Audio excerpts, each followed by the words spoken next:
The Magic School Bus. It was an educational kids show back in the 90s with a fun science teacher taking her students on adventures into space and even the human digestive system. But what most people don't know about the show was that it was meant to be scary and frightening for kids before the concept got completely out of hand, most likely terrifying audiences. Originally planned by PBS, it was designed by Melnitsa Animation Studio in Russia, and thus the original plot episode was partially animated in Russia before chopped at the 5-minute stamp to be a kids show. In the original episode, the doubting school students would get onto a school bus.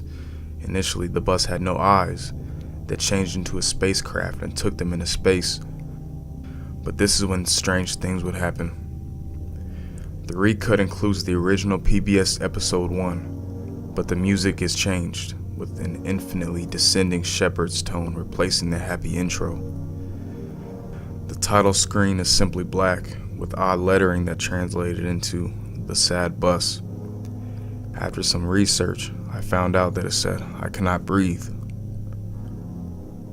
I only saw the episode in a recut by a friend in Russia who had VHS taped it and sent it to me with an explicit note that I do not share it due to legal disclosures. The bus also looks much more sinister. The front lights look normal, yet they were eyes, and the front of the bus looks extremely sad. The voice acting is also changed, with a sense of bleakness in the American voices. In the PBS edition, Arnold's cousin Janet thinks that Mrs. Frizzle is boring, so Arnold has the teacher take them into space. In this episode, going into space is when things become quite messed up. Nothing from the original episode is found. Instead, the bus transformed into a spaceship, kind of like one you see in a film like 2001: A Space Odyssey.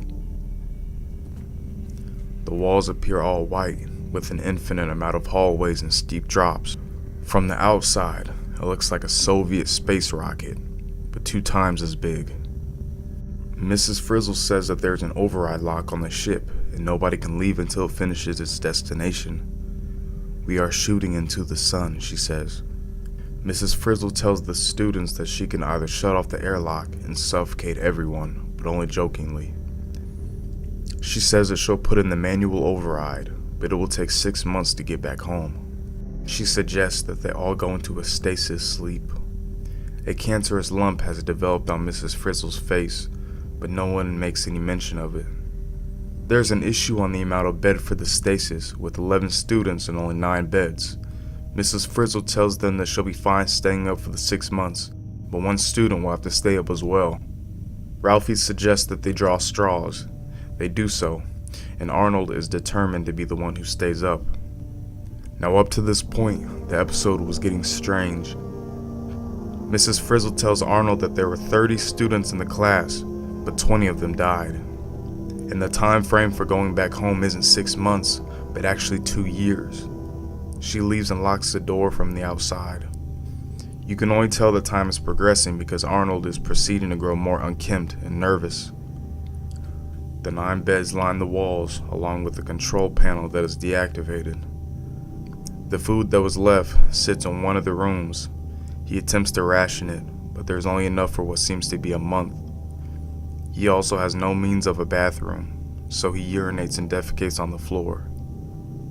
After about 2 minutes, 2 months have passed, and Arnold is looking noticeably fatigued. More than he's ever been. Ralphie's catchphrase, "I think I'm gonna be sick," begins to play repetitively over the music. I think it was meant to reflect Arnold's mind, but then Mrs. Frizzle begins to talk. "You're hungry, aren't you?" she asks. Arnold now realizes the predicament he faces. He won't make it 2 years in this ship, and if he tries to kill himself by smashing a window, he'll kill all the students as well.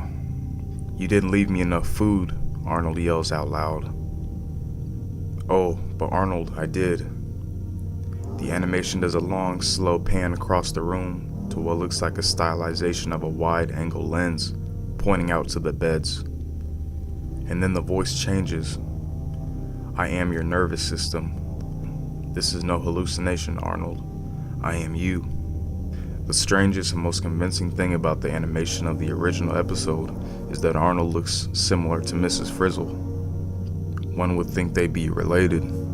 They both have pale skin, orange hair, even mannerisms, aside from Mrs. Frizzle's greater achieved sense of confidence, have their similarities.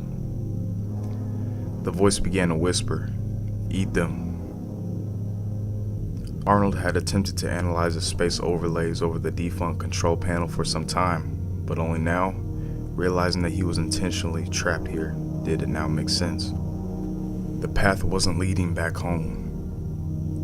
Through whatever means, the rooms had also become increasingly hot.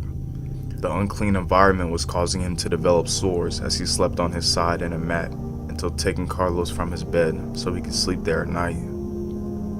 That was when he made the realization that none of them had been breathing. Mrs. Frizzle hadn't put them into stasis, she euthanized them. It was only after he made the realization that a scalpel showed up at the door. Someone had opened it while he was sleeping and moved the bodies. The need to eat was more apparent now than ever.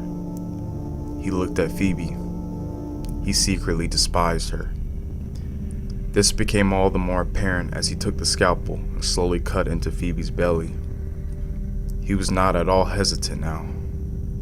The scene is the most disturbing because the angle doesn't change. His expression is angry, with animated stylized eyebrows. For 60 seconds he slices her open, eats the lungs and the intestines, peels and eats Phoebe's skin, and moves on to the face, slicing off the eyebrows and nose, leaving a shaved skeletal corpse of Phoebe as the film time lapses. The animation is different.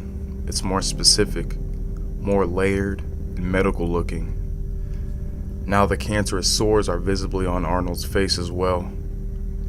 The next day the scalpel is removed. For the next month, he picks on the remains of Phoebe. The next time lapse is messed up, because now it seems Arnold has begun to hit puberty. He nibbled on the ears and hands of every student except Janet, because it's his cousin. Arnold talks to himself frantically. He picks up the scalpel and decides who to eat next. He never liked Carlos either, so he slices him open. By now the episode is almost at an end, and the video begins to flicker as Arnold breathes for oxygen. You knew. Arnold begins to cry. The animation gets choppy at this point. 2 different shots are seen. In one, the school bus collides with the sun. In the second one, Arnold continues to eat every student left. Since the time lapse, you can only see the bodies and the bones begin to pile up. He doesn't eat Janet, his cousin, so he ultimately cuts into himself, ending his life. The film begins to end before a Russian text appears, translating into "What happened to Janet?" And then nothing else. The ship goes into a black hole, ending with no credits. I cannot figure out what happened to Janet, but the only real clue is, I suppose, is in the animation itself.